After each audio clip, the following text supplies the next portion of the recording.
relationships drive everything at the legislature. Everything. In fact, I have some Democrats I'm really close with now, and it's hard sometimes to vote against their bills that are, in my opinion, bad bills. But it's because you get close with them. And so you want to support and help your colleagues and your friends up there. And so Carrie Ann taught me a lot of the maintaining your principles, even if you are friends with those others. And the speaker told me how you say no, or how you are speaking and interacting with those who you don't agree with, or how truthful you are with your colleagues is going to make the difference on respect and how effective you can be. Because you can stay strong on your principles, but you can be a jerk. You're not going to get anything done. You can also not have any principles and not be a jerk, and you can sometimes get a lot done.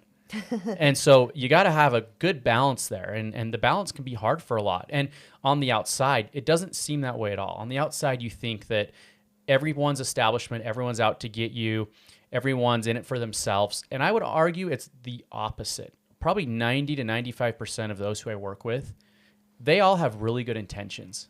I just may not agree with what they're trying to do or how they're trying to do it.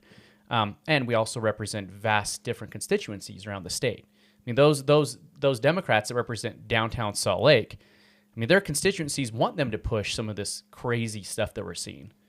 Mine, luckily, do not. They're probably more extreme than most in downtown Salt Lake just because that's where the LDS Church is, and they want to clash against that every chance they can, right? Absolutely. But I think this is a great example for us just as citizens on how we should treat each other.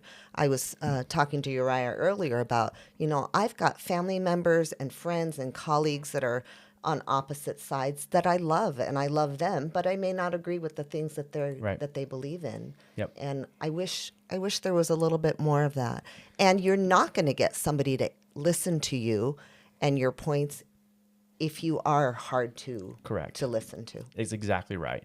So I would definitely say it's how we interact. It's also being honest too. I get a lot like a lot of lobbyists who'll come up to me and say, hey, like I wasn't sure what to think about you at first, but I really appreciate how you will always tell me yes or no. Like if you're not going to vote for a bill, I know you mean it. Straight up. And that goes a long way up there. You'd be surprised how so many don't do that, but it hurts them long term. If you don't really know where someone stands and you can't figure it out, like that's a problem. But I can respect someone if it's a yes or no, and if it's no, they can tell me why it's a no, because then we can maybe chip away and work on something, right? And I would also say this too.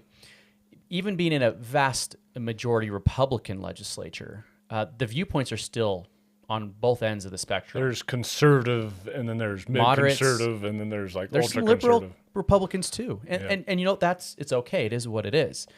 But it's an understanding and trying to come together that, we can keep pushing conservative agendas forward, even if that means we get 80% of what we want. If it's someone who says, if it's not 100, I'm a no, that does not move the needle. We were talking about that last week, how I see a lot that the Democrats, they always vote as a block. They're strong as a block, and that's why they stay in control, at least of the U.S. side of it. Yep. Because they have that power in their numbers, because they can argue amongst each other that AOC is more left-wing than some of the others out there, and they all complain about the squad being more left-wing. But in the end, they all vote as a block. Yeah, but I'm going to say, do they vote as a block? Because a lot of times they're not even in on the choice. They're told this is who you're going to vote for. They don't vet the issues, and they just go, this is what we're told is good, and that's what we're going to do. And sometimes that happens too, they get told how to vote, but nonetheless, it's still the block that votes. Right. They certainly didn't get to vote for Kamala. Democrats right now have an identity crisis. I mean, their approval as a party is an all-time low. It's never been as low as it is right now. And I would ask you, I mean, you've probably seen some talking clips going around, which is who's the next leader of the Democrat Party? AOC. Apparently. That's scary. That's scary. And she's not very bright. She hasn't done anything. She's an actress. I mean, that's her background, and a bartender. And so it's who is going to help lead their party forward, because they've played identity politics for so long. Is it Governor Shapiro of Pennsylvania? No, because he's a white male. That doesn't play into what they want. They need someone who is DEI, right? They need someone who's going to fulfill everything they practice and preach for a long time. You got Gavin Newsom gunning for it right now. He started his own podcast. He started off interviewing Charlie Kirk right out the gate. Yeah. I mean, he's trying to show that moderate side of himself, and He may be able to pull it off. I don't know, but